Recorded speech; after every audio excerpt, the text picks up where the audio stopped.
Welcome to our channel grammar and hands. இந்த வீடியோவில் 10ஆம் வகுப்பு அறிவியல் அழகு 21 உடல்நலம் மற்றும் நோய்கள் பாடத்திற்குரிய புக் பேக்கில் கொடுத்துருக்கிற கொஸ்டின்ஸ்களுக்குரிய ஆன்சர்ஸை விளக்கமாகவும் எளிமையாகவும் பார்க்கலாம். உங்களோட புக் பேக்கில் இருக்கிற கொஸ்டின் ஆன்சர்லாம் 1 மார்க் கொஸ்டின் அல்லாமல் ஓரிரு வார்த்தைகள் விடையெளி கேள்விக்கு பதிலாக உண்டான பதிலை மட்டும் இந்த வீடியோவில் பார்க்கலாம். குறுகிய விடையெளி விரிவான விடையெளி அடுத்த வீடியோவில் பார்க்கலாம். Yes children, see here. உங்களுடைய ஃபஸ்ட் ரோமன் லெட்டர் வந்து சரியான விடையை தேர்ந்தெடுத்து எழுதுக. நம்மளோட சேனலை தொடர்ந்து பார்க்குற குழந்தைகளுக்கு தெரியும், ஒரு கொஸ்டின் படிக்கும் பொழுது அதோட ரிலேட்டான சில விஷயங்களையும் நம்ம தெரிஞ்சுக்கும் பொழுது அது இன்னொரு கேள்விக்குரிய ஆன்சராகவும் அமையும். குறைஞ்ச நேரத்துலையும் நிறைய படிக்கலாம், ரொம்ப நாளைக்கு அதை மனசில் வச்சுக்கலாம். அந்த மாதிரி விஷயங்கள்லாம் வந்து நம்ம விளக்கமாக படிக்கும்போது அமையும். அந்த வகையில் இந்த பாடத்தை படிக்கலாம். ஃபஸ்ட் கொஸ்டின், புகையிலை பழக்கம் அட்ரினலின் சுரப்பை தூண்டுகிறது. இதற்கு காரணமான காரணி. அப்போ தொடர்ந்து புகையிலை யூஸ் பண்ணியிருக்கிறாங்க, புகையிலையோ அல்லது சிகரெட்டு போன்றவை யூஸ் பண்ணும் பொழுது அந்த என்னன்னா அட்ரினல் அப்படிங்கிற ஒரு சுரப்பினுடைய சுரப்பை வந்து தூண்டுது. அதுக்கு என்ன காரணம்னு கேட்டீங்கன்னா, புகையிலையில் வந்து நிக்கோடின் அப்படின்னு ஒரு பொருள் இருக்குது, அதுதான் அந்த பணியை செய்யுது. உலக புகையிலை எதிர்ப்பு தினம் வந்து ஒவ்வொரு வருடமும் மே 31 புகையிலையினால் ஏற்படும் பாதிப்புகளை உணர்த்துவதற்காக ஒரு நாள் கடைபிடிக்கப்படுகிறது. அடுத்தது, சாதாரண செல்களை விட புற்றுநோய் செல்கள் கதிர்வீச்சினால் சுலபமாக அழிக்கப்படுகின்றன. ஏனெனில் அப்போ புற்றுநோய் செல்களை அழிக்கிறதுக்கு வந்து கதிர்வீச்சு சிகிச்சையை வந்து பயன்படுத்துகிறாங்க. என்ன காரணம் அப்படின்னு கேட்டால், துரித செல் பிரிதல் தன்மை கொண்டவை. பொதுவாகவே நம்ம உடம்பில் உள்ள எல்லா செல்களுமே செல் பிரிதலுக்கு உட்பட்டு அடுத்தடுத்து வந்து 1 2 ஆகி 2 4 ஆகி அந்த மாதிரி போயிட்டு இருக்குது. அது ஒரு குறிப்பிட்ட ஸ்பீடில் போகுது. ஆனால் புற்றுநோயினால் பாதிக்கப்பட்ட செல்கள் வந்து ரொம்ப வேகமாக துரிதமான வேகமாக வந்து செல் பிரிதல் ஆகும் பொழுது எக்கச்சக்கமான செல்கள் வந்து உருவாவதற்கு சான்சஸ் இருக்கிறதுனால அது கதிரியக்க சிகிச்சை மூலமாக அழிக்கிறாங்க. அடுத்து, நிணநீர் முடிச்சுகள் மற்றும் மண்ணீரலை தாக்கும் புற்றுநோய்க்கு பேர் வந்து லிம்போமா. அப்போ புற்றுநோயின் வகைகள்னு சொல்லி உங்களுக்கு 309வது பக்கம் வந்து கொடுத்துருக்காங்க. அப்போ அதில் நீங்கள் பார்க்கும்பொழுது உங்களுக்கு தெரியும், இங்கே கொடுத்துருக்காங்க பாரு, சிஹெச் சில்ட்ரன். புற்றுநோய் பார்க்கும் பொழுது கார்சினோமா அப்படிங்கிறது என்னன்னு கேட்டீங்கன்னா, எபித்தீலியல் மற்றும் மற்ற சுரப்பிகளினுடைய திசுக்களில் வந்து உருவாகிற புற்றுநோய். சார்கோமா அப்படிங்கிறது வந்து இணைப்பு திசு மற்றும் தசை திசுக்களில் உருவாகக்கூடியது. லியூகேமியா அப்படிங்கிறது எலும்பு மஞ்சை மற்றும் நிணநீர் முடிச்சுகளில் அது வந்து உருவாக அது வந்து என்ன பண்ணால் ரத்த வெள்ளையணுக்களின் எண்ணிக்கையை வந்து அதிகரிக்கும். இரத்த புற்றுநோய் அப்படிங்கிறது வந்து அது ஃபுல்லாகவே அது வந்து என்ன சொல்கிறாங்க, அதுக்கு இன்னொரு பேர் வந்து இரத்த புற்றுநோய். இப்போ நம்மளுக்கு கேட்ட கேள்வி என்னன்னு கேட்டேன்னா, நிணநீர் முடிச்சுன்னு கேட்டிருக்காங்க. அப்போ நிணநீர் முடிச்சில் உருவாகிறது அப்படி என்ன அப்படின்னு சொல்லி கேட்கும் பொழுது ஆன்சர் என்ன பார்த்தோம், லிம்போமா அப்படின்னு சொல்லி பார்த்தோம்.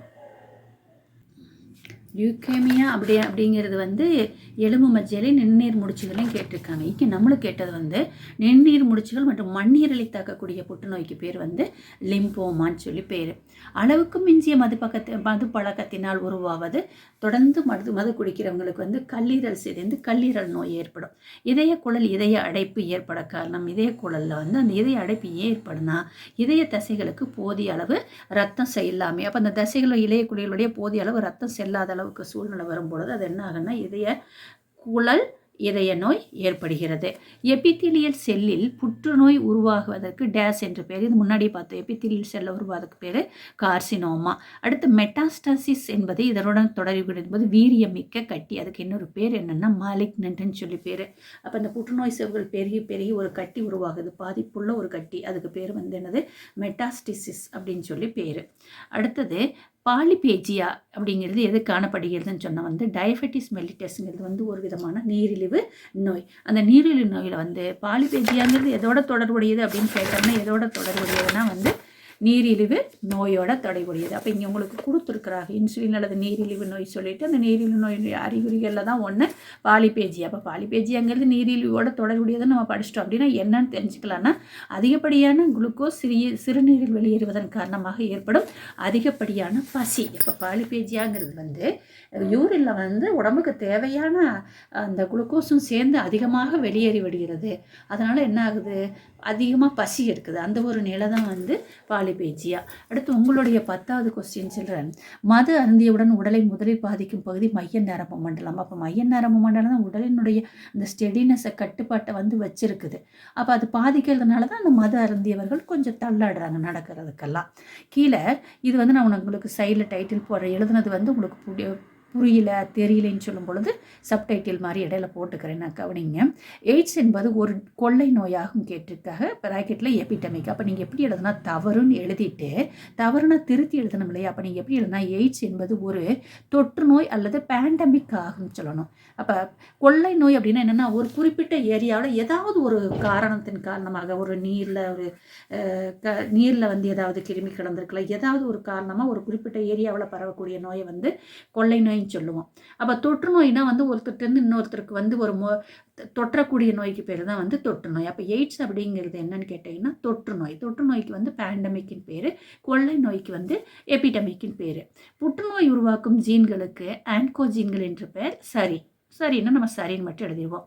உடல் பருமனின் பண்பு கட்டிகள் உருவாக்க. உடம்பு பருமனாச்சுன்னா கட்டி வருமா? இல்லை, அப்போ அது தவறு.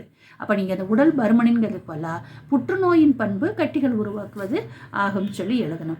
வெள்ளை அணுக்கள் மற்றும் இரத்த சிவப்பணுக்கள் எண்ணிக்கையில் அதிகரிப்பது லியூகேமியா எனப்படுகிறது. நம்ம முன்னாடி பார்த்தோம், சிவப்பணுக்கள்லாம் அதிகரிக்கிறது கிடையாது, இரத்த வெள்ளையணுக்கள் மட்டும்தான் அதிகரிக்கணும். அப்போ நீங்கள் வெள்ளையணுக்கள் இந்த இடத்துல மற்றும் இரத்த சிவப்பணுக்களை எடுத்துகிட்டு என்ன பண்ணிக்கணும், வெள்ளையணுக்கள் மட்டும், வெள்ளையணுக்கள் எண்ணிக்கையில் அதிகரிப்பதற்கு லியூகோமியா என்று பெயர்னு சொல்லி எழுதிடலாம். 5வது கேள்வி, நோயின் காரணங்களை பற்றி அறிய உதவும் அறிவியல் பிரிவு நோய் காரண ஆய்வு. அதுக்கு இங்கே என்ன பேர், எட்டியாலஜி என்று பெயர். ரைட். ஒரு நோய் ஏற்படுறதுக்கு என்னென்ன காரணங்கள்லாம் ஏற்படலாம் அப்படின்னு ஆய்வு செய்கிற பிரிவுக்கு பேர் எட்டியாலஜின்னு சொல்லி பேர். சரிதான். அப்போ நோயாளிகளினுடைய ஆடைகளை பயன்படுத்துவதால் எய்ட்ஸ் நோய் பரவாதுன்னு சொல்லி கேட்டிருக்கிறாங்க. சரிதான். அதாவது இந்த எய்ட்ஸ் நோய் பரவியவர்களோட உடலுறவு வந்து வச்சுக்கிற காரணம் ஒன்று, அவர்களுக்கு இந்த ஊசி சிரிஞ்செல்லாம் போடுறாங்க இல்லையா, அதை வந்து கழுவாமல் டிஸ்போஸ் பண்ணிடணும் உடனே. எப்போல்லாம் பார்த்தீங்கன்னா எல்லா பக்கமே வந்து எத்தனை பேர்த்துக்கு போட்டாலும் புது சிரிஞ்சு வச்சு தான் ஊசி போடுறாங்க. அப்படி பயன்படுத்த சூழ்நிலைகளில் மாற்றாமல் பயன்படுத்துகிற சூழ்நிலைகளில் தான் வருமே தவிர அவங்க சாப்பிட்ட தட்டில் சாப்பிட்றது, அவங்களுடைய துணியை உடுத்துவதன் காரணமாகலாம் ஏற்படாது. இன்சுலின் பற்றாக்குறையினால் டயபெட்டிஸ் மெல்லிட்டஸ் வகை 2 உருவாகிறாங்க. தவறு. இன்சுலின் பற்றாக்குறையினால் டயபெட்டிஸ் மெல்லிட்டஸ் வகை 1 உருவாகிறது. ஃபுல்லாகவே அடிச்சிருங்க. டயபெட்டிஸ் மெல்லிட்டஸ் வகை 1ன்னு எழுதுங்க. அடுத்து கார்சினோஜன் என்பவை புற்றுநோயை உருவாக்கும் காரணிகள். சரிதான். அடுத்து நிக்கோட்டின் என்பது மயக்கமூட்டி வகை மருந்துங்கிறாங்க. தவறு. நிக்கோட்டின் என்பது அடிமையாதல் வகை மருந்து. அப்போ தொடர்ந்து வந்து ஸ்மோக் பண்ணுறவங்க, இல்லை புகையிலையை வந்து பாக்கு வெத்தலையோட யூஸ் பண்ணுறாங்க, அதெல்லாம் வந்து அது ஒரு போதை மாதிரி தரதுனால தொடர்ந்து யூஸ் பண்ணுறாங்க. அதனால் அது என்னது, மயக்கமூட்டாது, ஒரு விதமான அடிமையாதலை உருவாக்கக்கூடிய மருந்து. அடுத்து வந்து சிரோசிஸ், அதுக்கு இன்னொரு பேர் என்னது, கல்லீரல் வீக்கம் என்பது மூளைக்கோளாறு நோயுடன் உள்ளது. கல்லீரல் வீக்கம் என்பது கல்லீரல் நோயுடன் தொடர்புடையது. அவ்வளோதான். பொறுத்துக பார்த்தீங்கன்னா சார்கோமா அப்படிங்கிறது வந்து புற்றுநோய். அடுத்து கார்சினோமா அப்படிங்கிறது வயிற்றில் ஏற்படுற புற்றுநோய். பாலிடிப்சியா அப்படிங்கிறது அதன் காரணமாக அதிகப்படியான தாகம் ஏற்படும். பாலிபேஜியா அதிகப்படியான பசி. நம்ம அங்கே படித்தது இங்கே யூஸ் ஆகுது பற்றியா. அடுத்து இதய தசை நசிவுறல் நோயின் காரணமாக இதயங்களுக்கு இரத்த ஓட்டம் இன்மை. இதுவே இங்கே வந்து முன்னாடி பார்த்தோம். அந்த இதய தசை வந்து பாதிக்கப்படுறதன் காரணமாக இதயங்களுக்கு போதிய அளவு இரத்த ஓட்டம் இருக்காதுன்னு சொல்லி பார்த்தோம். அப்போ ஒரு கேள்வியை நம்ம புரிஞ்சு படிக்கும் பொழுது அது நம்மளுக்கு எல்லா கேள்விகளுக்கும் உரிய பதிலாக தருது. இடையில இங்கே இதை விட்டுட்டு வந்துட்டோமா, கீழ்கண்டவற்றின் விரிவாக்கத்தை தருக. எஸ் சில்ட்ரன், இது நம்ம கொஞ்சம் மனப்பாடம் தான் பண்ணிக்கணும். IDDM அப்படின்னா என்னென்னா, இது என்ன விரிவாக்கம்னா, இந்த லெட்டரை ஃபஸ்ட் லெட்டராக வச்சு வர வேர்ட்ஸு மீனிங்ஃபுல்லாக அதுக்கு வந்து சரியானதாக இருக்கணும். அப்படின்னா insulin depend diabetes mellitus. Insulin depend diabetes mellitus, insulin சார்ந்த டயபெட்டிஸ் மெல்லிட்டஸ்ன்னு பேர். ஹெச்ஐவினா ஹியூமன் இம்யூனோ டெஃபிஷியன்சி வைரஸ். BMIனா பாடி மாஸ் இண்டெக்ஸ். அப்போ பாடி மாஸ் இண்டெக்ஸ்னால் நம்ம என்ன சொல்லுவோம்னா, அது வந்து எதோட தொடர்புன்னு நம்மளுடைய ஹைட்டுக்கு தகுந்த மாதிரி வெயிட் இருக்கணும். அப்போ அந்த பாடி மாஸ் இண்டெக்ஸ் ரேஷியோ கால்குலேட் பண்ணி ஒருத்தவங்க வந்து நார்மலாக போதுமான அளவுக்கு இருக்காங்களா, ரொம்ப ஒல்லியாக இருக்காங்களா, பருமனாக இருக்காங்களா, ரொம்ப பருமனாக இருக்காங்களான்னு தெரிஞ்சுக்கிறது. எய்ட்ஸோட அப்ரிவியேஷன் பார்த்தீங்கன்னா அக்வயர்டு இம்யூனோ டெஃபிஷியன்சி சிண்ட்ரம். சிஹெச்டிங்கிறது என்னென்னா கரோனரி ஹார்ட் டிசீஸு. NIDDM அப்படிங்கிறது நான் இன்சுலின் டிபெண்ட் டயபெட்டிஸ் மெலிட்டஸ். அப்போ இது என்னென்னா வெறும் IDDMனா இன்சுலின் டிபெண்ட், இன்சுலின் சார்ந்தது. முன்னாடி என் போட்டோம்னா என்னது நான், அதாவது இன்சுலின் சாராத ஒரு டயபெட்டிஸ் மெலிட்டஸ்ன்னு சொல்லி பேர். Yes children. அடுத்தது கோடிட்டிடங்களை நிரப்புக. உங்களுடைய ஃபர்ஸ்ட் கொஸ்டின், டேஸ் அதிகப்படியாக பயன்படுத்துவதால் கல்லீரல் சிரோசிஸ் நோய் ஏற்படுகிறது. நம்ம கல்லீரல் சிரோசிஸ்னால் என்ன பார்த்தோம்? கல்லீரல் வீக்கம். அதன் காரணமாக கல்லீரல் பாதிக்கப்படும். அப்போ கல்லீரல் வீக்கம் அப்படிங்கிறது நம்ம சரியாக தவறால பார்த்தோம். கல்லீரல் பாதிக்கப்படுகிறது மது அருந்துவதால்னு சொல்லி நம்ம சரியான வழியில் பார்த்தோம். அதைத்தான் இங்கே கொடுத்துருக்காங்க. அப்போ என்னன்னா ஆல்கஹால், மது அருந்துவதுன்னு சொல்ல போகிற என்னது ஆல்கஹால் அதிகப்படியாக எடுப்பதில்லை. சப்போஸ் நீங்கள் அந்த இடத்துல மறந்து போச்சுன்னா மதுன்னு சொல்ல மது அப்படின்னு எழுதினாலும் உங்களுக்கு ஒரு ஆவரேஜாக படிக்கிற குழந்தைகளுக்கு மார்க் போட்டுருவாங்க. புகையிலையிலிருந்து பிரித்தெடுக்கப்படும் அதிக நச்சு உள்ள வேதிப்பொருள், நம்ம ஃபஸ்ட்டு கொஸ்டினே அதுதான், நிக்கோடின். புகையிலையில் நிக்கோடின் ஒரு நச்சு பொருள் இருக்குது.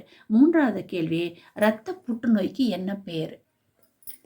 லியூகேமியா என்று பெயர். அப்போ இரத்த புற்றுநோய்க்கு இன்னொரு பேர் என்னது? லியூகேமியா.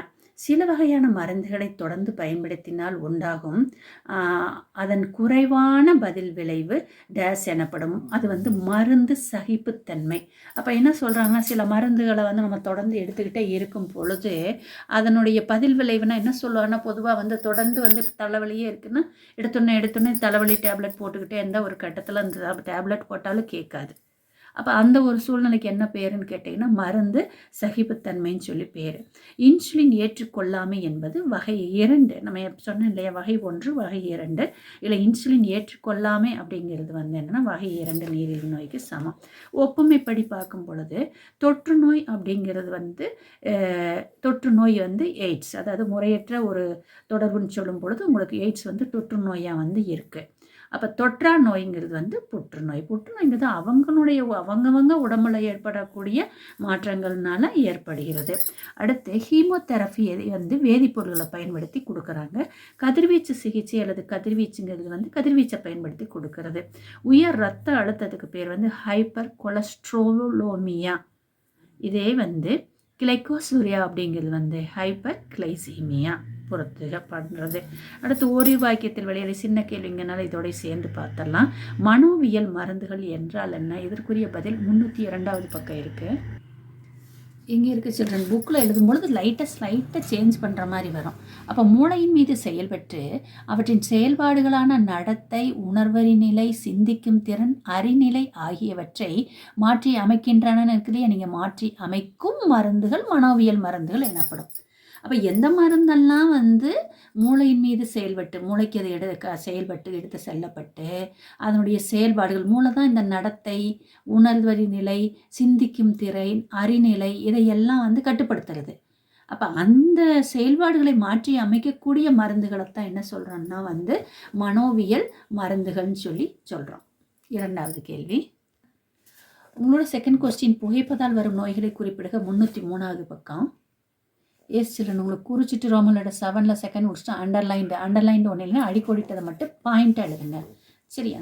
அப்போ நம்ம புகையினால் ஏற்படும் நோய்கள் அப்படின்னு சொல்லிட்டு ஒன்று நுரையீரல் புற்றுநோயின்னு இருக்க, நுரையீரல் புற்றுநோய், மூச்சுக்குழல் அலர்ஜி, அடுத்து நுரையீரல் காச நோய், எம்பைசீமா, ஹைபாக்சியா, அடுத்து அதிக இரத்த அழுத்தம், இதய நோய்கள், அடுத்து இங்கே இரைப்பை மற்றும் முன் சிறுகுடல் புண்கள், வாய் புற்றுநோய் அப்படின்னு சொல்லி என்ன பண்ணலாம், இந்த பாயிண்ட்ஸுகளை மட்டும் நீங்கள் அண்டர்லைன் பாயிண்ட்ஸை மட்டும் 1 எழுதுனீங்கன்னா உங்களுக்கு அது பதிலாக அமையும்.